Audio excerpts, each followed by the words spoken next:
তারা এমন সব নিষিদ্ধ আচারে অভ্যস্ত যা সাধারণ মানুষের কল্পনার বাইরে। কেন অঘরী সাধুরা খাবার হিসেবে মৃতদেহের নশ্বর অংশ গ্রহণ করে? মৃতদেহের সাথে শারীরিক ক্রিয়া সম্পন্ন করে তারা আসলে কি অর্জন করে? এবং সবচেয়ে রহস্যময় বিষয়টি হলো অঘরী নারীদের বিশেষ শারীরিক চক্র বা পিরিয়ড চলাকালীন সময়েই তারা কেন একসাথে রাত অতিবাহিত করে? অঘরী সাধুরা শ্মশান থেকেই বা কেন সাধনা করে, যেখানে সাধারণ মানুষ যেতেও ভয় পায়? একজন নারী অঘরী কিভাবে তার জীবন অতিবাহিত করে? আপনারা কোনো না কোনো সময় এরকম সাধু বাবাদের নিশ্চয়ই দেখেছেন, সেটা বাস্তবে হোক বা ছবিতে হোক। কখনো কি মনে হয়েছে এরা এমন সেজে কেন থাকে? তারা আসলে কি বলতে চায়? আসলে তাদের জীবনযাত্রা রহস্যে ভরপুর। তাদের নাকি ক্ষমতা আছে অন্য ডাইমেনশনে কাজ করার। পৃথিবীতে এত সব আশ্চর্যজনক মানুষের বসবাস, অদ্ভুত অদ্ভুত জীবনধারা। যত দেখি জানি ততই অবাক হতে হয়। শুধু এই সাধু বাবারাই আশ্চর্যের শেষ হলে তাও হতো।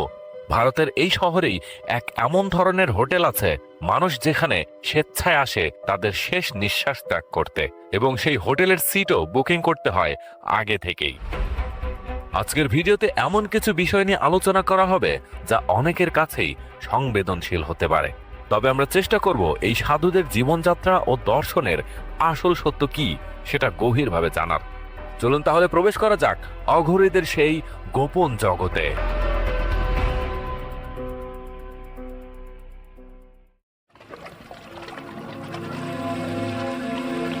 শ্মশানের ছাই দিয়ে ঢাকা শরীর, হাতে মানুষের মাথার খুলি,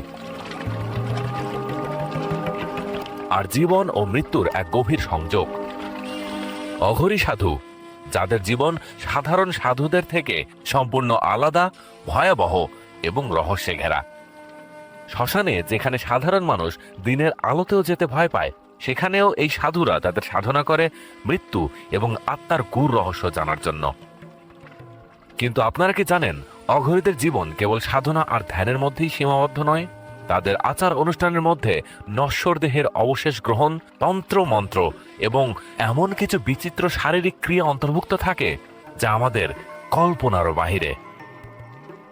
যুগ যুগ ধরে এই সাধুদের জীবন, তাদের সাধনা এবং তাদের অলৌকিক ক্ষমতার রহস্য ভয় ও বিস্ময়ে ঘিরে আছে।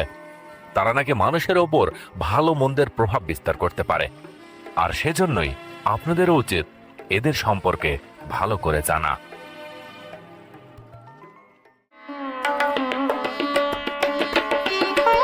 ভারতের শহর বারাণসীতে দিন এভাবেই শুরু হয়। চারিদিকে অগণিত মানুষ এবং কোলাহল, প্রচন্ড ব্যস্ততা আর ধুলোবালি। অবিশ্বাস্য মনে হলেও এটা ভোর 5টার দৃশ্য। শহরটি এখনই প্রাণচঞ্চল হয়ে উঠেছে। আমরা গঙ্গা নদীর তীরের দিকে যাব একজন প্রকৃত অঘোরের সন্ধানে। তাদের কাছ থেকে জানার চেষ্টা করা হবে তাদের বিশ্বাস কি এবং তারা কোন দর্শন মেনে জীবন অতিবাহিত করেন। তবে তার আগে আসুন জেনে নেই এই অঘরী কারা। এরা হিন্দু সন্ন্যাসীদের একটি চরমপন্থী অংশ, যারা তাদের ধ্বংসের দেবতা শিবের আরাধনা করে। খাবার হিসেবে তারা এমন সব বস্তু গ্রহণ করে যা সাধারণ মানুষ কখনোই করবে না। আবর্জনা, বর্জ্য পদার্থ, এমনকি নশ্বর দেহের অবশেষ। তাদের দৃঢ় বিশ্বাস এই কঠোর এবং অমানবিক আচারগুলো তাদের অহংকার বোধকে ধ্বংস করে। এই সব কিছুই দ্রুত মোক্ষ লাভে সাহায্য করে, অর্থাৎ জন্ম ও মৃত্যুর চক্র থেকে মুক্তি। এদের জীবনের প্রতিটি দিক সমাজের প্রথা ও নিয়মের সম্পূর্ণ বিপরীত। শ্মশানের ছায়ে মাখানো শরীর, গলায় হারের মালা, হাতে নরমুণ্ড বা মানুষের খুলি এবং চোখে সেই তীব্র তেজ যা দেখে যে কেউ কেঁপে উঠতে পারে। অঘরী সাধুরা নিজেদের জীবনকে সাধারণ মানুষের ধারণার ঊর্ধ্বে মনে করে। যেখানে আমরা খাবারকে পবিত্র মনে করি, সেখানে অঘরী সাধুরা মৃতদেহের অংশবিশেষ গ্রহণ করে। তারা মানুষের খুলি, যাকে তারা কপাল বলে, তাতে খাবার খায়। এটি তাদের কাছে কোনো ঘৃণ্য কাজ নয়, বরং তাদের মতে এটি শিবের কপালধারী রূপের অনুসরণ। তারা বিশ্বাস করে শিবের প্রতিটি রূপই পবিত্র, তা প্রাণহীন দেহ হোক বা বর্জ্য হোক, তাদের কাছে কোনো কিছুই অপবিত্র নয়। গঙ্গাপাড়ের এই শহরের রাস্তার ধারে মহিলারা বসে আছে, যারা নানা আকারের পাত্র বা ক্যানিস্টার বিক্রি করছে।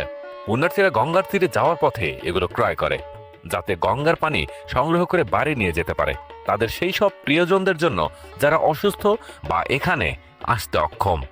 উদ্দেশ্য, যাতে মৃত্যুর আগে তারা গঙ্গার জল পান করতে পারে। তাদের কাছে এটি সবচেয়ে গুরুত্বপূর্ণ বিষয়। দেখা যাচ্ছে অনেকেই এই পাত্রগুলো কিনছে এবং তারপর গঙ্গার পানিতে সেগুলো পূর্ণ করতে যাচ্ছে। পেছনে একটি বেশ কৌতূহলী দৃশ্য দেখা যাচ্ছে।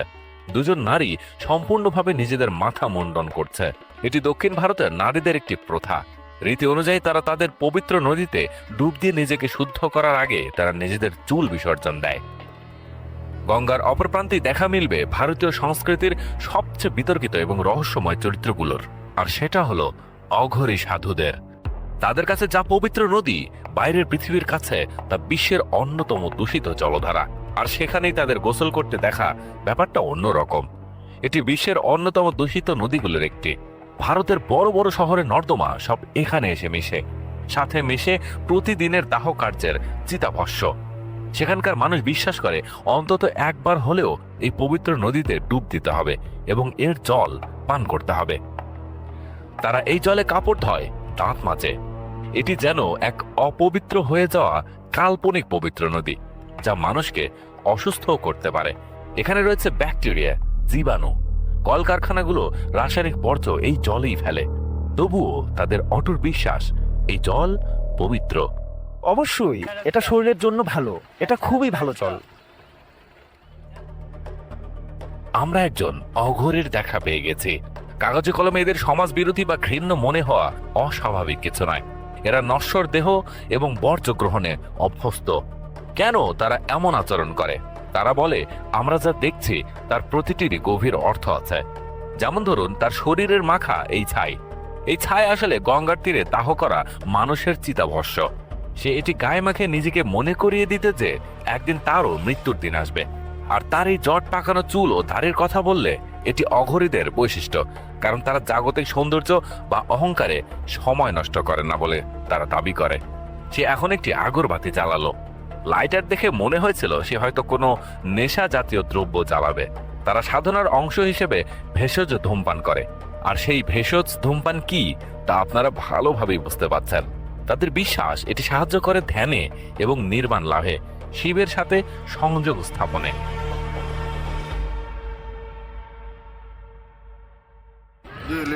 এটি একজন নারীর এবং এটি একজন পুরুষের অবশেষ। আমি এই হাড়গুলো গঙ্গা থেকে পেয়েছি। প্রার্থনার শক্তির মাধ্যমে এগুলো আমার কাছে এসেছে। একজন হুট করে চাইলেই কিন্তু অঘরী হতে পারে না। এটা হওয়ার জন্য অনেক পদ্ধতি অনুসরণ করতে হয়। আসুন জেনে নেই কারা হতে পারে এই অঘরী, বা অঘরী হওয়ার প্রক্রিয়া আসলে কি। একজন সাধারণ মানুষ কিভাবে অঘরী সাধুতে পরিণত হন, এটা অনেকগুলো বিষয়ের উপর নির্ভর করে। এই পথটি মোটেও সহজ নয়, বরং ত্যাগের চূড়ান্ত পরীক্ষা। অঘরী হতে চাইলেই প্রথমে তাকে নিজের অতীত, পরিবার, এমনকি নিজের অস্তিত্বকেও মুছে ফেলতে হয়। হিন্দু ধর্মের নিয়ম অনুযায়ী একজন অঘরী হওয়ার প্রথম শর্ত হলো জীবিত অবস্থাতেই নিজের শ্রাদ্ধ বা পিণ্ডদান সম্পন্ন করা। অর্থাৎ পৃথিবীর কাছে তিনি মৃত, তার আর কোনো পিছুটান নেই। অঘরী হওয়ার জন্য বয়স বা জাতপাত কোনো বাধা নয়। নারী বা পুরুষ যে কেউ এই কঠোর পথ বেছে নিতে পারে। তবে সবার আগে প্রয়োজন একজন উপযুক্ত গুরুর। জানা যায় যদি কোনো মানুষ গুরু না পায়, তবে তারা কাশী নামক জায়গার কোতোয়াল বাবা, কালভৈরব বা শিবকেই নিজেদের গুরু হিসাবে মেনে নেয়। দীক্ষা নেওয়ার পর গুরুর দেওয়া একটি বিশেষ গোপন মন্ত্র টানা 12 বছর ধরে জপ করতে হয়। এই দীর্ঘ 12 বছরের কঠোর সাধনায় যে টিকতে পারে, কেবল সেই সত্যিকারের অঘরী হওয়ার যোগ্যতা অর্জন করে। প্রথমে গুরুর কাছ থেকে দীক্ষা নিতে হয়, এরপর শ্মশানেই ধ্যান করতে হয়, সেখানেই থাকতে হয়, খেতে হয় এবং ঘুমাতে হয়। কমপক্ষে 12 বছর ধরে এই সাধনা করতে হয়। তারপরেই একজন অঘরী হওয়া যায়। অন্তত 12 বছরের ধ্যান। যদি কেউ অঘরী হওয়ার সিদ্ধান্ত নেয়, তবে তাকে 10 বছর বয়সেই গৃহত্যাগ করতে হয়। শ্মশানই হয়ে ওঠে আমাদের ঘর, যেখানে আমরা খাই এবং ঘুমাই। তাদের আরেকটি অদ্ভুত রীতি হলো তারা মৃতদেহের সাথে পর্যন্ত শারীরিক ক্রিয়া সম্পন্ন করে। কিন্তু কেন? এই আশ্চর্য রীতি জানার আগে আমরা একটু সেই হোটেলটা থেকে ঘুরে আসি যেখানে মানুষ মারা যাওয়ার জন্য সিট বুকিং দেয়। বারাণসী অনেক বিশৃঙ্খল একটা শহর। সারা ভারত থেকে মানুষ ঠিক এই জায়গাতেই ছুটে আসে। হিন্দুরা বিশ্বাস করে এই শহরে মৃত্যু হলে পুনর্জন্মের চক্র থেকে মুক্তি মেলে, তাই তাদের কাছে এখানে মৃত্যুবরণ করাটা সবচেয়ে গুরুত্বপূর্ণ। এখানে কিছু বাড়ি আছে যেগুলোকে বলা হয় হাউস অফ ডেথ বা মুক্তি ভবন, যেখানে সামর্থ্যবানরা মৃত্যুর অপেক্ষায় এসে থাকেন। এটি সেই ঘরগুলোর একটি যা ব্যবহৃত হয় সেই সব মানুষের জন্য যারা ভারাণসীতে আসেন মৃত্যুর অপেক্ষায়। তবে শেষ নিঃশ্বাস ত্যাগের জন্য তারা মাত্র 15 দিন সময় পান। যদি 15 দিনের মধ্যে মৃত্যু না হয় তবে অন্য কারোর জন্য ঘরটি ছেড়ে দিতে হয়। এই কাঠের তক্তায় শুয়ে নিজের শেষ সময়ের অপেক্ষা করারও একটা খরচ আছে। স্বজনপ্রীতি এড়াতে এখানে কোনো অনুদানও গ্রহণ করা হয় না। এই মৃত্যু পথযাত্রীদের আশ্রমে সব ধর্মের মানুষকে স্বাগত জানানো হয়। প্রথমে কাউকে এখানে উপস্থিত হতে হয়, সাথে থাকতে হয় দুজন আত্মীয়কে, যারা অসুস্থ মানুষটিকে সেবা করবে তার জীবনের শেষ দিনগুলোতে। বংশবৃদ্ধিতে যৌনতা একটি স্বাভাবিক প্রক্রিয়া, তবে মানব সমাজে এটার জন্য অনেক সুন্দর শালীন সামাজিক নিয়ম রয়েছে যা সর্বজন স্বীকৃত। কিন্তু এই অঘরীদের বেলায় ভিন্ন কিছু ঘটে। মৃতদেহের সাথে শারীরিক ক্রিয়া সম্পন্ন করে তারা আসলে কি অর্জন করে? অঘরীদের এই বিশেষ সাধনাটি শুনতে যতটা অদ্ভুত, এর পেছনের কারণটি ততটাই গভীর বলে তারা দাবি করে। তাদের মতে মানুষের মনের সবচেয়ে বড় শত্রু হলো ভয় এবং কামনা। অঘরীরা মৃতদেহের সাথে এক বিশেষ তান্ত্রিক প্রক্রিয়ায় অংশ নেয়, শুধুমাত্র নিজেদের মনোবল পরীক্ষা করার জন্য। বিষয়টি হলো এমন একটি পরিবেশ যেখানে সাধারণ মানুষ ভয়ে মরে, সেখানে তারা নিজেদের শরীর ও মনের ওপর পূর্ণ নিয়ন্ত্রণ বজায় রাখতে পারছে কিনা সেটাই তাদের দেখার বিষয়। এই কর্ম চলাকালীন সময় যদি তাদের মনে বিন্দু মাত্র জাগতিক সুখ বা কামনার উদয় হয় তবে তাদের সাধনা ব্যর্থ। অর্থাৎ তারা বলে এটি কোনো ভোগবিলাস নয়, বরং নিজের ইন্দ্রিয় বা প্রবৃত্তিগুলোকে জয় করার এক চরম পরীক্ষা। আমরা বিয়ে করি না, আমাদের কোনো সম্পর্ক নেই। আমরা নারী ও পুরুষদের সহচর্য বজায় রাখি, কিন্তু এর চেয়ে বেশি কিছু নয়। অঘরীদের দেখতে বিপজ্জনক মনে হলেও ভেতর থেকে আমরা শিশুদের মতো। নদীর তীরে কাঠ নিয়ে আসতে দেখা যাচ্ছে। এখানে এটি সত্যি একটি বড় ব্যবসা। যাদের দাহ করা হবে তাদের পরিবারের কাছে কাঠ বিক্রি করা হয়, কিন্তু এখানেই অর্থনৈতিক ও সামাজিক বৈষম্য স্পষ্ট হয়। যাদের সামর্থ্য আছে তারা বেশি কাঠ কেনেন এবং দাহ কার্য সম্পূর্ণ হয়, শরীর পুরোপুরি ভস্মীভূত হয়। আর যাদের এত কাঠ কেনার সামর্থ্য নেই তারা দেহের কেবল আংশিক দাহ করতে পারে। শেষে তা নদীতে ভাসিয়ে দেওয়া হয় এবং পরে অঘরীরা তা সংগ্রহ করে। এখানে পরিবারের সদস্যদের দাহ করার জন্য জায়গা পাওয়া ততটা সহজ নয়। প্রথমে যিনি এই শ্মশানের আচার অনুষ্ঠানের প্রধান তার কাছ থেকে সম্মতি নিতে হয়। এখানে পুরুষদের মাথা মুন্ডন করতে হয়। বাবা মারা গেলে বড় ছেলে মাথা মুন্ডন করে, মা মারা গেলে ছোট ছেলে, স্ত্রী মারা গেলে স্বামী। মাথা কামানোর পর সে গঙ্গায় গোসল করে, সাদা কাপড় পরে এবং চিতা প্রজ্বলন করতে চায়। এইদিকে পা আর অন্যদিকে মাথা। দেহটি পুড়তে 2 থেকে 3 ঘন্টা সময় লাগে। এটি দাহ করার নির্ধারিত স্থান। প্রতিদিন এখানে 200 থেকে 300 দেহ দাহ করা হয়। এরপর দেহাবশেষ নদীতে বিসর্জন দেওয়া হয়। হিন্দু ধর্মে কিছু দেহ পুরানো হয় না, যেমন সাধু, শিশু, প্রাণী, কুষ্ঠরোগী, গর্ভবতী নারী এবং সাপে কাটা ব্যক্তি। তাদের দাহ করা যায় না, কারণ সাধুরা পবিত্র। 12 বছরের কম বয়সী শিশুরা নিষ্পাপ। গর্ভবতী নারীরা একটি নিষ্পাপ প্রাণ বহন করে। গোখরো বা কোবরা হলো শিবের হাড়ের অলংকার। এই দেহগুলোকে বড় পাথরের সাথে বেঁধে নৌকায় করে মাঝ নদীতে নিয়ে ডুবে দেওয়া হয় দাহ না করেই।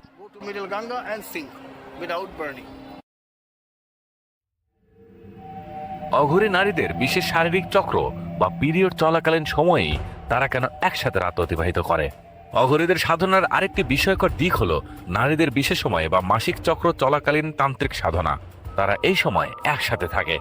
সাধারণ দৃষ্টিতে এটি নিষিদ্ধ মনে হলেও অঘরীদের কাছে এটি শক্তি অর্জনের এক উপায়। তারা বিশ্বাস করে প্রকৃতির এই বিশেষ সময়ে নারীর শরীরে এক অদম্য শক্তি কাজ করে।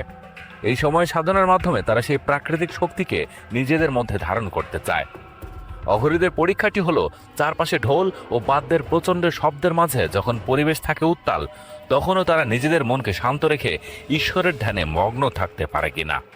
যদি এই বিশেষ মুহূর্তেও তারা জাগতিক মোহ বা চাঞ্চল্য থেকে নিজেকে দূরে রেখে সম্পূর্ণ মনোযোগ ঈশ্বরের দিকে ধরে রাখতে পারে, তবেই তারা প্রকৃত সাধক বা সিদ্ধ পুরুষ হিসাবে গণ্য হয়।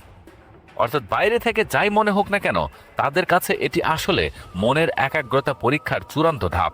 এটাই তাদের বিশ্বাস। কিন্তু মৃতদেহ কেন তারা গ্রহণ করে? অঘরীদের মৃতদেহের অবশেষ গ্রহণ করার বিষয়টি শুনলে গা শিউরে উঠতে পারে, কিন্তু তাদের দর্শন অনুযায়ী পৃথিবীতে কোনো কিছুই ঘৃণ্য বা অখাদ্য নয়। তারা বিশ্বাস করে সুস্বাদু খাবার আর মৃতদেহের অবশেষ দুটোই শেষ পর্যন্ত ঈশ্বরেরই সৃষ্টি। সাধারণ মানুষ যা দেখে নাক সিটকায় বা ভয় পায়, অঘরীরা সেটাকে গ্রহণ করে নিজেদের মনের ঘৃণা আর অহংকার নামক রিপুগুলোকে ধ্বংস করতে চায়। তাদের কাছে এটি কোনো ভোজন বিলাস নয়, বরং এটি প্রমাণ করার উপায় যে এই শরীর নশ্বর এবং সবকিছুর মধ্যেই ঈশ্বর বিরাজমান। তারা নিজেদের মনকে এমন এক স্তরে নিয়ে যেতে চায় যেখানে চন্দন কাঠ আর পচা মাংসের মধ্যে কোনো পার্থক্য থাকে না। হ্যাঁ, আমরা মানুষের নশ্বর দেহাংশ গ্রহণ করি। মৃতর অংশ গ্রহণ করা মানে সব সাধনা বা এক ধরনের ধ্যানের চর্চা করা। সব সাধনা হলো মৃতদেহের ওপর বসে ধ্যান করা। একজন নারী অঘরী কিভাবে তার জীবন অতিবাহিত করেন? অঘরী হওয়ার পথ শুধু পুরুষদের জন্য নয়, নারীরাও এই কঠিন সাধনার পথে আসেন। তবে তাদের সংখ্যা খুবই কম এবং তারা সাধারণত নিজেদের লোকচক্ষুর আড়ালেই থাকেন। একজন নারীকে অঘরী হতে গেলে পুরুষদের মতোই সংসার, মায়া এবং পেছুটান ত্যাগ করে শ্মশানে আশ্রয় নিতে হয়। গুরুর কাছে দীক্ষা নিয়ে ছাই মেখে তারাও বছরের পর বছর কঠোর সাধনায় মগ্ন থাকে। তবে একটা পার্থক্য হলো, পুরুষ অঘরীরা অনেক সময় বস্ত্রহীন থাকলেও নারী সাধিকারা সাধারণত গেরুয়া বা কালো বসন পরিধান করে। এই সাধুদের সম্পর্কে আপনার মতামত জানাতে ভুলবেন না। আজ বিদায় নিচ্ছি, ভালো থাকবেন সবাই।